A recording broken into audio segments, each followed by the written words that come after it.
So, I was looking up my mother's birth chart with the help of ChatGPT last night. And this is, so I finally got around to the question of her Rahu and Ketu in terms of her nakshatra placement. And wow, that's interesting.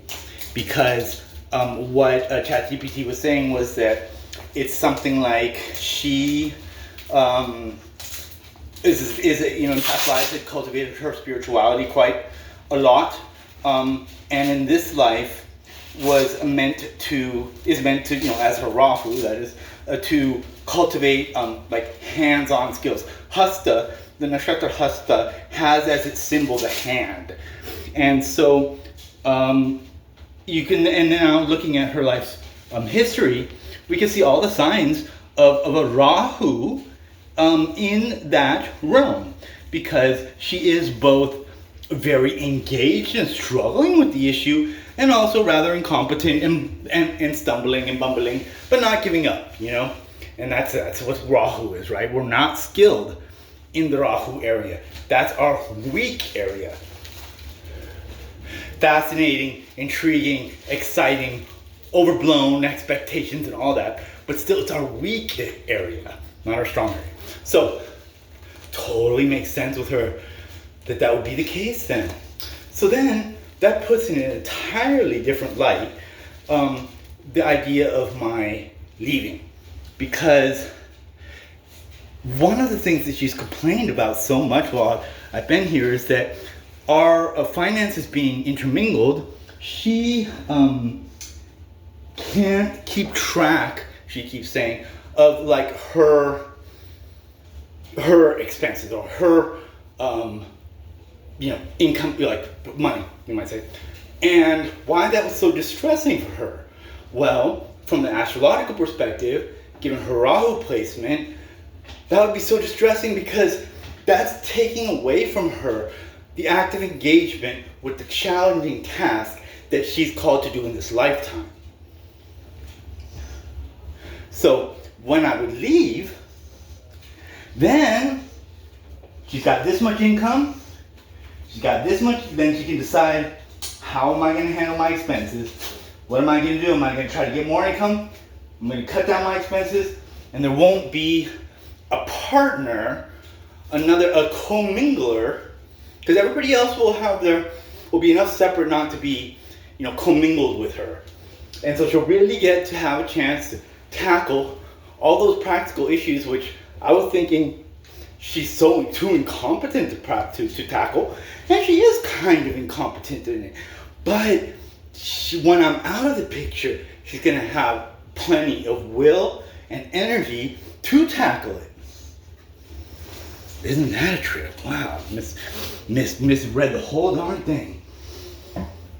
And so that now makes, for that, in light of that, and the fact that she won't see me, until I have gone and done this, she won't feel that I'm situated in life.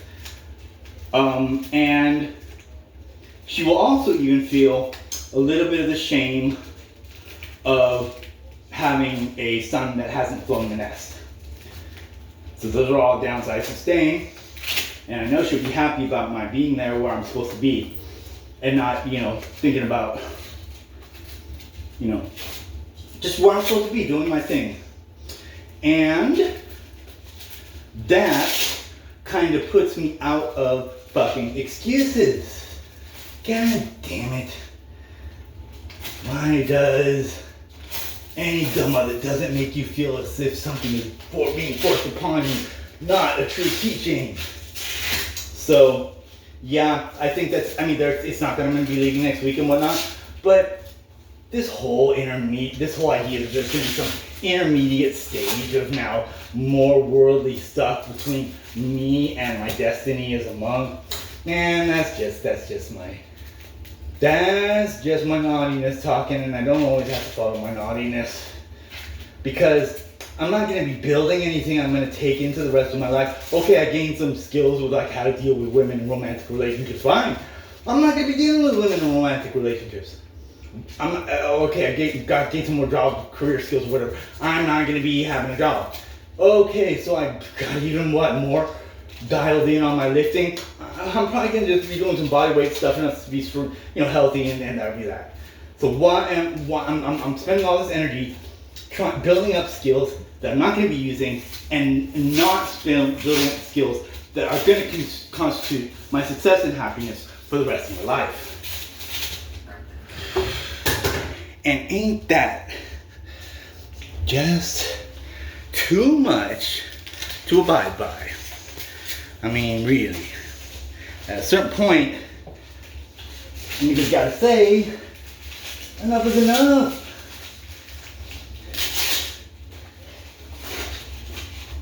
Ariel Poirier didn't raise me to be no chump.